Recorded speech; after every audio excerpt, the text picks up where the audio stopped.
Bismillahirrahmanirrahim. Assalamualaikum warahmatullahi wabarakatuh. Innal hamdalillah nahmaduhu wa nasta'inuhu wa nastaghfiruh wa na'udzu billahi min syururi anfusina wa min sayyiati a'malina. May yahdihillahu fala mudhillalah wa may yudlil fala hadiyalah. Wa asyhadu alla ilaha illallah wahdahu la syarikalah. Wa asyhadu anna Muhammadan abduhu wa rasuluh la nabiyya wa la rasula ba'dah. Ya ayyuhalladzina amanu taqullaha wa qulu qawlan sadida yuslih lakum a'malakum wa yaghfir lakum dzunubakum wa may yuti'illaha wa rasulahu faqad faza fawzan 'azima. Fa inna asdaqal hadithi kitabullah wa khairal hadyi hadyu Muhammadin sallallahu alaihi wasallam wa syarrul umuri muhdatsatuha wa kullu muhdatsatin bid'ah wa kullu bid'atin dhalalah wa kullu dhalalatin finnar. Allahumma shalli wa sallim wa barik wa an'im wa zid ala habibina wa rasulina Muhammad sallallahu alaihi wasallam wa man tabi'ahum bi ihsanin ila yaumiddin. Tsumma amma ba'du. Hadirin kaum muslimin yang mudah-mudahan dirahmati Allah Subhanahu wa taala.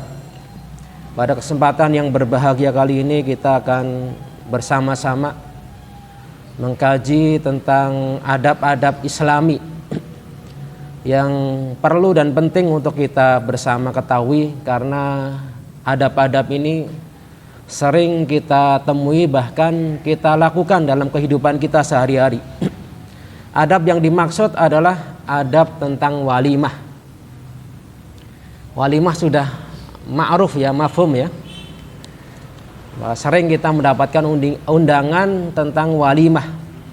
Biasanya kalau dapat undangan walimah senang atau sedih tuh? Senang. Kecuali yang walimah siapa? Mantan. Ya. Biasanya senang gitu kan, dapat undangan walimah.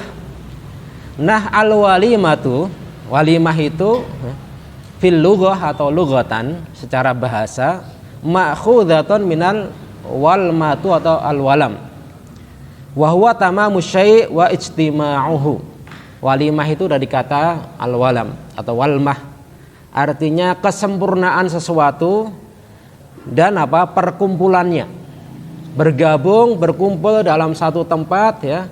Kemudian perkumpulan itu menimbulkan sesuatu yang dianggap sempurna. Nah, digunakan untuk atau dilakukan, diselenggarakan biasanya li sururin hadits, ketika seseorang mendapatkan kebahagiaan. Seseorang mendapatkan kebahagiaan ya, biasanya mereka undang saudara, teman, tetangga, kemudian makan-makan. Nah, ini secara bahasa walimah. Tapi ya, secara adat ya, digunakan untuk jamuan dalam pernikahan, jamuan atau makanan di dalam pernikahan. Nah, walimah ini menurut jumhur ulama hukumnya sunnah muakkadah, sangat dianjurkan ya, sangat dianjurkan bagi yang mampu. Dalilnya adalah hadis diriwayatkan oleh Imam Bukhari rahimahullahu taala, bahwasanya Rasulullah Shallallahu alaihi wasallam melihat sahabat Abdurrahman bin Auf. Abdurrahman bin Auf ya, termasuk muhajirin. Nah, ketika sampai di kota Madinah dipersaudarakan dengan Sa'ad bin Rabi' al-Ansari. Kemudian kisahnya panjang, ditawari tanah, ditawari istri kalau mau, kemudian kalau masa idahnya habis bisa dinikahi. Tapi beliau malah memilih ditunjukkan pasar. Lalu beliau berniaga, berdagang mandiri di situ, kemudian mendapatkan keuntungan, lalu beliau menikah. Ya. Dan Nabi SAW melihat athara sufratin, ada bekas-bekas minyak wangi yang warnanya kuning dari za'faron, seperti kunyit begitu. Nah, ini biasanya minyak wangi yang ada warnanya ini digunakan oleh kaum wanita. Makanya di dalam hadis adalah sebaik-baik minyak wanginya laki-laki itu yang warnanya tidak kelihatan tapi aromanya menyengat. Sebaliknya sebaik-baik minyak wanginya wanita itu yang warnanya kelihatan tapi aromanya tidak tercium.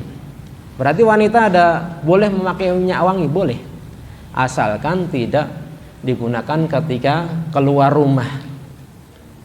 Ya, mau ke mall, ya, mau ke pasar, mau ke masjid pun, bahkan di dalam hadis tidak boleh kan? Mau ke masjid itu dipakai di rumah bersama suaminya, bersama mahramnya, ini dibolehkan. Jadi jangan sampai ada anggapan bahwa minyak wangi itu hanya untuk kaum laki-laki saja. Sebagaimana ya seorang suami cinta bahwasanya suaminya istrinya itu wangi dan lain sebagainya, istri pun juga demikian. Cinta ketika seorang laki-laki itu wangi dan lain sebagainya. Nah, ini ada bekas-bekas. Beliau merasa heran, mahal dah. Ada apa ini wahai Abdurrahman? Ini nggak biasa. Minyak wangi seperti ini biasanya bukan dipakai untuk laki-laki. Kok ada bekas-bekas minyak wangi? Kata beliau, aku menikah wahai Rasulullah. Aku menikah. Nah, jadi setelah berhijrah ternyata menikah. Memang begitu ya, yajid lahu muraghaman fil ardi wasa'ah. Orang yang berhijrah itu akan diberikan kelapangan dan rezeki yang dibuka oleh Allah Subhanahu wa taala. Contohnya Nabi Musa alaihissalam. Hijrah dari Mesir ke Madian, ya. Allah pertemukan orang yang baik, ditawari pekerjaan, ya.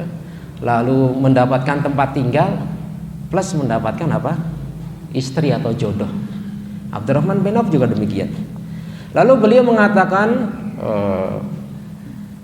engkau beri mahar apa? Ya. Engkau beri mahar apa? Beliau mengatakan ala wazni nawatin, dengan beberapa logam atau beberapa harta dari kepingan emas atau dirham di sini ya.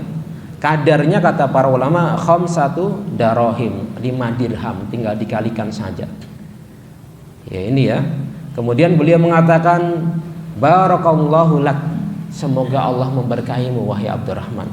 Aulim walau bisyah, selenggarakan walimah walaupun hanya dengan memotong kambing.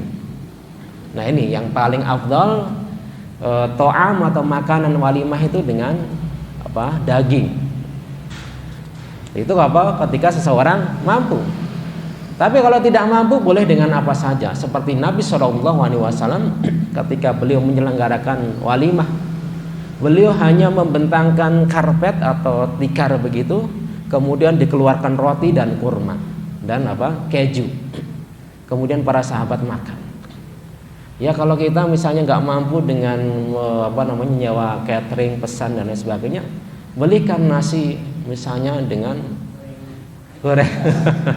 Nasi dengan gorengan boleh, bener. Ya, beli kurma berapa kilo gitu dikasih dengan jamuan, ini boleh sesuai dengan kemampuan kita. Intinya adalah untuk mengiklankan bahwasanya terjadi akad. Nah, waktunya kapan? Waktunya ya, para ulama berbeda pendapat ya. Waktunya adalah dimulai ba'dal aqdi. Akdi zawaj atau akdi nikah, setelah seseorang menyelenggarakan akad pernikahan. Tapi yang paling afdal ya, adalah ba'dad dukhul. Ini yang dilakukan oleh Nabi SAW. Ba'dad dukhul itu kapan sih? Setelah berhubungan suami istri. Ya, ini kalau kita lihat keterangan dari apa yang dilakukan oleh Nabi SAW, beliau menyelenggarakan walimah itu ba'dad dukhul, setelah berhubungan suami istri ya misalnya. Tapi boleh saja, biasanya kalau di tempat kita kan akad pagi, siang dan sorenya walimah, ini dibolehkan ya, ini dibolehkan saja. Yang penting jangan walimah sebelum akad ya. Dicicil dulu, ini walimah antum ya, akadnya kapan? Bulan depan gitu. Jangan ya.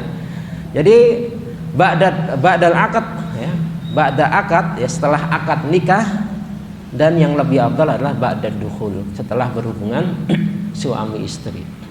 Nah ini. Lalu para hadirin sekalian yang dirahmati Allah Subhanahu wa taala, adab-adabnya. Ini Ini penting.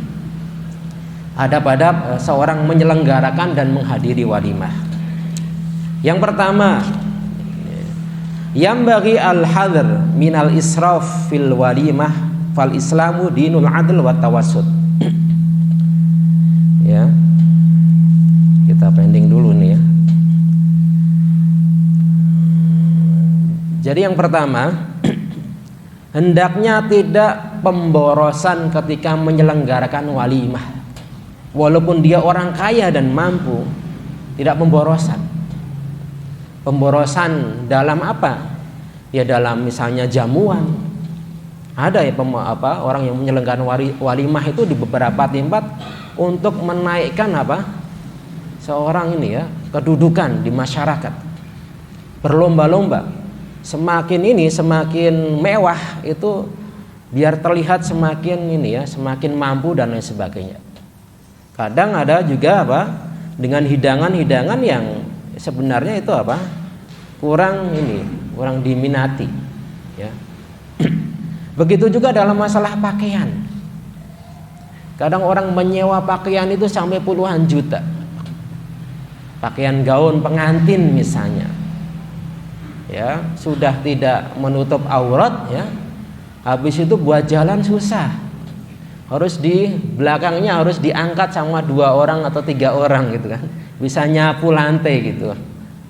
Itu kan mubazir. Daripada buat menyewa gaun seperti itu, kan bisa disedekahkan buat fakir miskin, anak yatim gitu kan, dan lain sebagainya. Atau yang hadir dikasih ya masing-masing 100.000 gitu kan, seneng gitu. Boleh ini ya.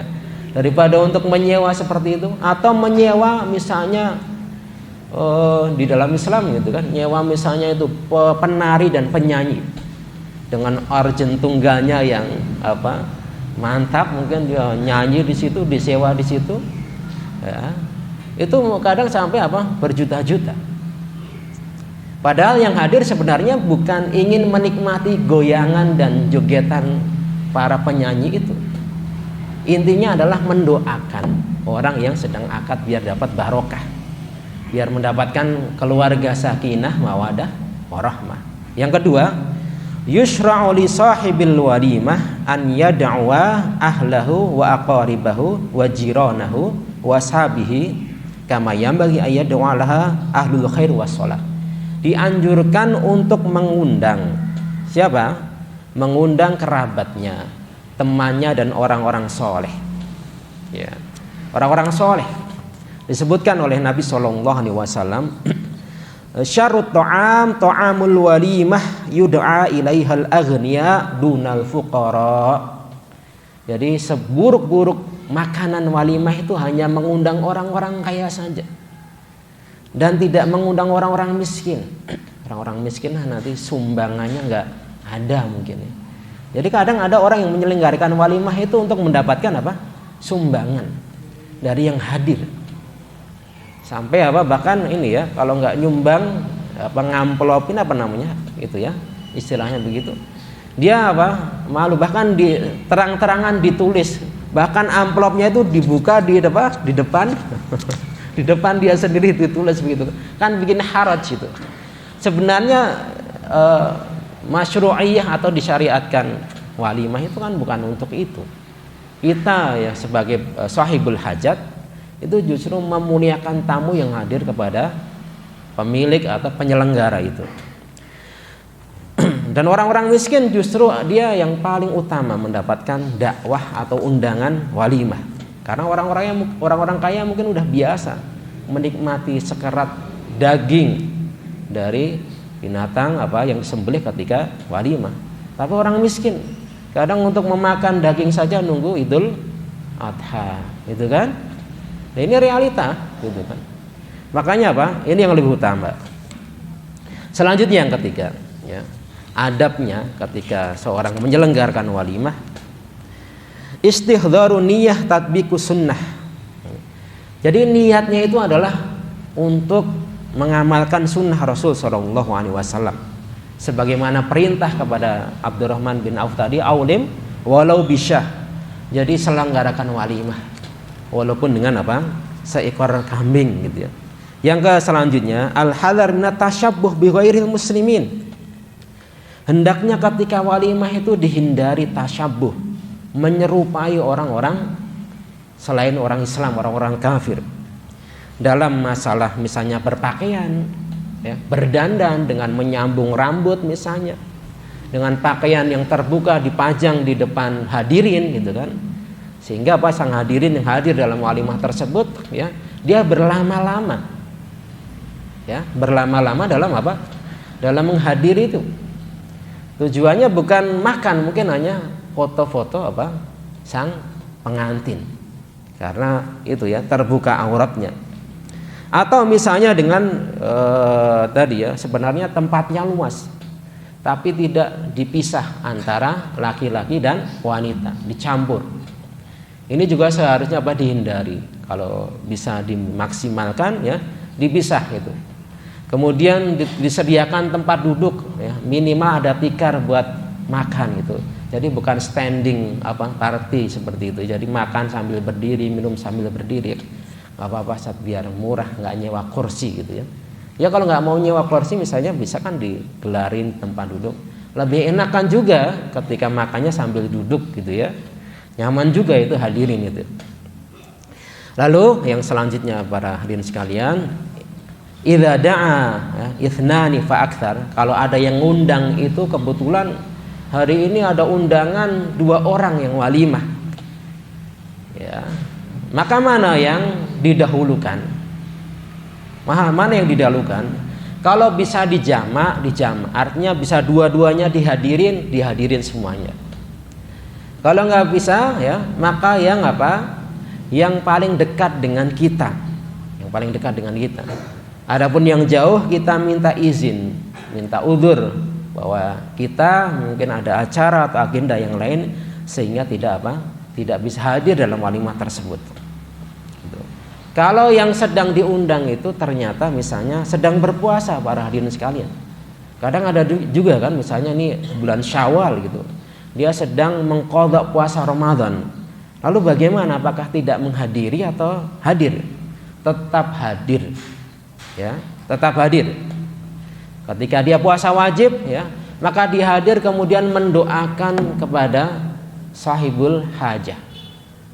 Itu orang yang sedang akad nikah tadi. Didoakan saja, barakallahu laka wa baraka alaika wa jama'a bainakum fi khair ya. Itu kehadiran kita aja sudah senang gitu. Ya, apalagi undangannya itu undangan yang sifatnya khusus. Ya, undangan yang sifatnya khusus dan mereka berharap betul gitu dengan kehadiran kita, menyaksikan kehadiran. Kalau puasanya puasa sunnah, maka dia boleh memilih antara berpuasa atau membatalkan puasanya.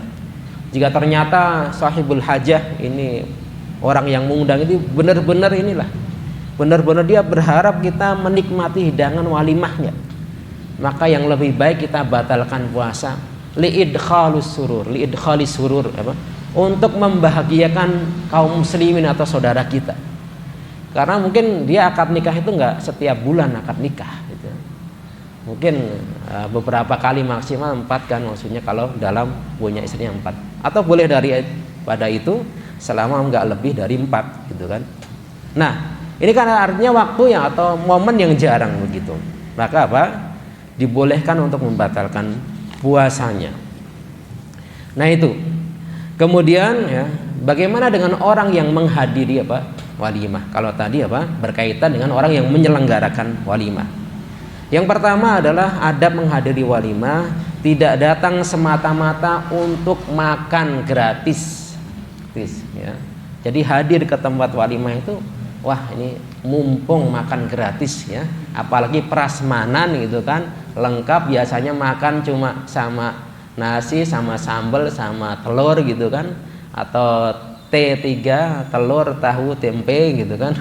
Itu kan favorit gitu kan. Ini lengkap ini. Ada buahnya, ada dagingnya, ada sopnya, macam ada es krimnya gitu kan, macam-macam. Jadi niatnya bukan untuk ibadah. Nah ini kita perlu perbaharui ya, perlu kita luruskan ya. Begitu juga hendaknya niatnya untuk mengamalkan sunnah, memuliakan saudaranya, teman yang kita yang kita diundang olehnya, ya, agar tidak dikira takabbur atau sombong. Kemudian yang kedua, ia niatkan sebagai pengawalan ketakwaan dan ketaatan kepada Allah Subhanahu wa taala, lalu mengamalkan adab-adab ketika makan seperti membaca basmalah, ya, ini sudah sangat maklum gitu ya. Kemudian makan, ya, hendaknya tidak berlebihan gitu ya. Kemudian mengambil makanan yang berada di dekat kita, kalau misal makanan itu disajikan di depan kita. Tapi kalau misalnya modanya prasmanan bisa ngambil sendiri, ya itu boleh-boleh saja. Lalu mendahulukan yang misalnya yang perlu didahulukan orang tua, misalnya orang yang misalnya cacat dan lain sebagainya. Jangan sampai mereka sudah susah, ya, karena ngantri gitu kan, ya. Biasanya, ya, yang ngantri di awal itu lupa kalau di belakangnya itu ada puluhan orang yang sedang ngambil. Dia ambil dengan porsi yang harusnya dia porsi 1 orang, dia porsinya mungkin 3 orang. Ya. Nah, itu kadang lupa, ya. Maka harus kita ini, ya, kita tahu diri, ya, ketika modelnya seperti itu. Kemudian para undangan dibolehkan makan sampai kenyang, ya, boleh kita sampai kenyang. Akan tetapi, ya, tidak dibolehkan untuk membawa makanan ke rumah kita, ke kontrakan kita, ke sakan kita tanpa izin oleh orang yang menyelenggarakan walimah. Ya, nggak boleh. Jadi kita misalnya karena hidangannya kita suka gitu kan, banyak melimpah, ya, akhirnya kita diam-diam bungkus gitu. Kamu bungkus buahnya, ya, kayak gitu. Kamu bungkus, iya, aneh yang bungkus saja, nanti dia yang bawa gitu. Sama saja. Yaudah, antum yang bungkus, aneh yang bawa, sama saja gitu. Jadi kecuali dengan izin. Saya misalnya nggak ada lauk di rumah, atau istri atau tetangga itu lagi sakit butuh ini, nggak ada makan, minta izin, dibolehkan, ambil aja silahkan, gitu kan. Ya, kalau silahkan itu bukan berarti diangkat sama wadah-wadahnya, gitu. Jadi diambil secukupnya, gitu kan. Nah, karena begitu juga ketika bertamu. Ketika bertamu itu kita nggak boleh, ya, nggak boleh makan kemudian bawa pulang tanpa izin. Misalnya lagi suka kacang kacang yang digoreng atau yang direbus itu, kacang telur misalnya, dia akhirnya ini, ya, bawa di kantongin gini seperti ada cerita, ya, sedikit cerita itu, cerita teman Nana gitu kan. Satu hari dia bertamu ke rumah temannya, disuguhin kacang sama ibu teman gitu kan, dimakan, malu kan, sama ibunya temannya itu malu. Begitu ibunya sudah masuk ke rumah, dia temannya juga nggak ada, dia ya, masukin ke saku, ambil dia makan.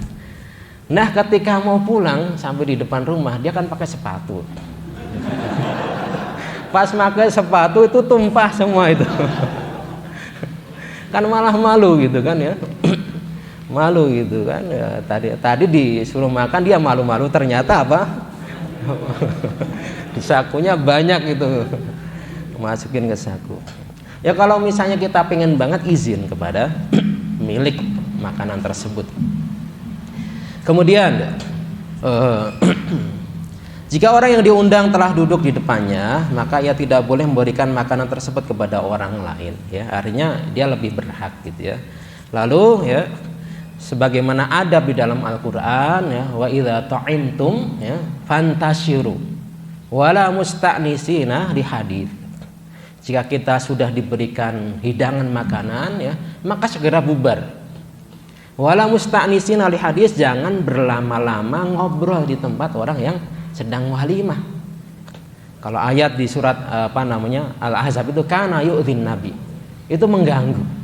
Sehingga fayastahi minkum, mereka ingin ibaratnya ingin ngusir itu sungkan, segan, nggak enak gitu kan, teman sendiri gitu, tetangga sendiri, kenalan sendiri.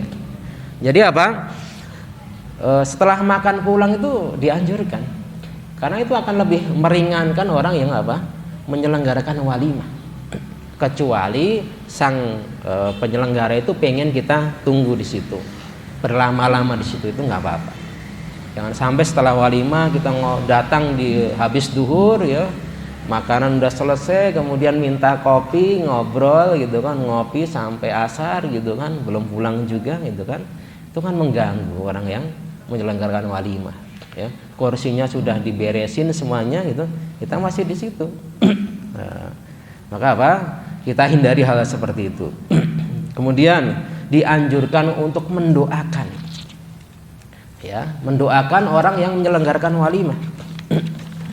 Ya, menyelenggarakan walimah didoakan seperti barakallahu laka, semoga Allah memberkahi kamu gitu, atau kalian berdua, barakalaikuma ya, dan kalian diberkahi oleh Allah, wa jama'a bainakuma fi khair, mudah-mudahan Allah mengumpulkan kalian berdua di dalam kebaikan. Nah ini ya hal-hal yang perlu diperhatikan. Kemudian hendaknya tidak menunda-nunda ketika kita diundang, tidak menunda-nunda untuk datang ke tempat walimah ya, dengan alasan mungkin puasa ya, dengan alasan macam-macam ketika tidak ada udzur syar'i ya. Fa idza du'iya ahadukum falyujib, maka ketika kalian diundang hendaknya kalian itu datang kalau nggak ada udzur syar'i. Udzur syar'inya apa? Dijelaskan oleh para ulama seperti antastamila alwalimah ala munkar la tastati taghyiruhu. Ada kemungkaran di dalam walimah tersebut, kita nggak bisa merubah. Ya, seperti di situ ada minum-minuman khamr, kemudian ada joget-joget wanita dan lain sebagainya, ya. Ya, dan banyak itu ya. Kemudian ada kesyirikan terkadang juga. Ya. Ayu jadu udzur syar'i. Ada udzur syar'i sakit misalnya. Atau walimahnya harus atau nyebrang pulau jauh, harus safar. Nah ini apa? Udzur syar'i boleh kita nggak hadir. Atau ayah sulalahu bi hudurihi dharar syar'i ya. Atau ketika datang itu ada misalnya gangguan-gangguan atau masyakoh ya, maka dibolehkan ini. Entah ketika misalnya jalannya rusak ya, kemudian nggak ada yang menunjukkan jalan gitu kan, nggak tahu tempatnya. Atau ayyakuna daimi man yakhusu bi da'watihi al-aghniya, atau ini sebenarnya undangan ini hanya khusus untuk orang-orang yang agniya saja, orang-orang kaya saja. Atau ayyakuna daimi man yajibu hijratuh, atau orang yang mengundang itu orang yang termasuk yang harus dijauhi karena misalnya pelaku maksiat ya, penjahat dan lain sebagainya. Ya, dan tidak meremehkan hidangan walimah. Tidak meremehkan hidangan walimah.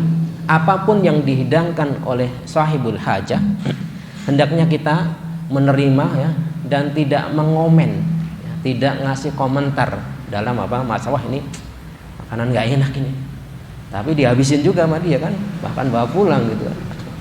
Kata Nabi SAW, lau du'itu ila qurasyah ya, la ajabtu, kalau aku diundang hanya untuk sekedar makan kikil kambing, makan kaki kambing. Kaki kambing itu ya bagian kambing yang sepertinya kurang diminati ya, kurang diminati gitu ya. Atau ibaratnya kalau yang disembelih ayam itu ya, seandainya aku diundang untuk makan ceker ayam gitu kan, kadang ceker ayam itu bikin ngiler juga ya sebagian orang. Apalagi masaknya itu sampai tulangnya empuk gitu ya. Artinya itu hal-hal yang sepele. Seandainya aku diundang untuk makan hanya kaki kambing ya, aku akan datang. Walau uhdiya ilayya dhira laqabiltu, seandainya aku dihadiahkan lengan kambing, aku akan terima. Ini artinya hal-hal yang sifatnya mungkin dianggap manusia remeh pada zamannya ya, beliau akan datang. Jadi tujuannya memang semata-mata bukan untuk mencari hidangan, tapi untuk melaksanakan hak-hak sesama muslim. Itu untuk beribadah ya, ketaatan kepada Allah Subhanahu wa taala, wali idkhali surur ala qalbi muslim. Ini yang paling utama.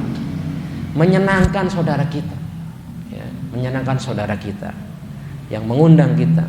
Ini akan senang sekali, apalagi sudah nyiapin hidangan, ternyata nggak ada yang hadir. Coba bayangkan, nggak ada yang hadir sama sekali ya. Atau orang-orang yang diharapkan kehadirannya dia nggak mau hadir.